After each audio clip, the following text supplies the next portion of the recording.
Hello everybody.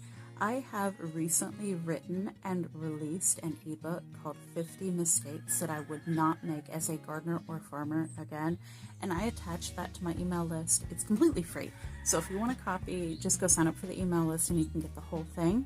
There is nothing being sold in the book, so don't worry about somebody trying to coach you, sell you some expensive garden bed.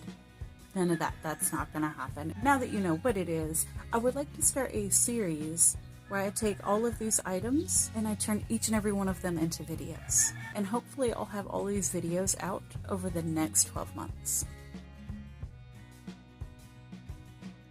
So this time I'm going to talk about using permanent marker on plant labels. Use something like a pencil or a paint marker, but just know that if you use Sharpie or a permanent marker on a plant label and you put it out in the sunlight, that plant marker is just going to fade. You're going to lose it all. It's going to be like it just vanished.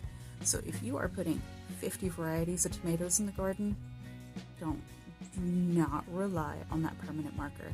As a matter of fact, not only do I recommend that you use a pencil on the plant marker, I recommend that you jot down what plants are where. If a storm blows through, it's going to take your tags. But if you write in permanent marker on all of your tags what all those 50 different varieties of tomatoes, give it a month or two, you're going to go out there, you can be like, oh, finally, I've got a tomato that's ripening. I wonder which one it is. And you're going to look down at that plant tag and you're going to find a whole lot of nothing. Just a white plant tag. Now, if you use something like popsicle sticks, those will work. I've noticed that those hold on to the permanent marker throughout the season.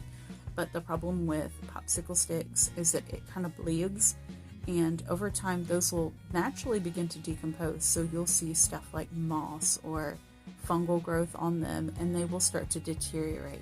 You should still be able to read them, but also they're going to snap easy, they're going to be fragile. So you're going to be lucky if those popsicle sticks even make it that far.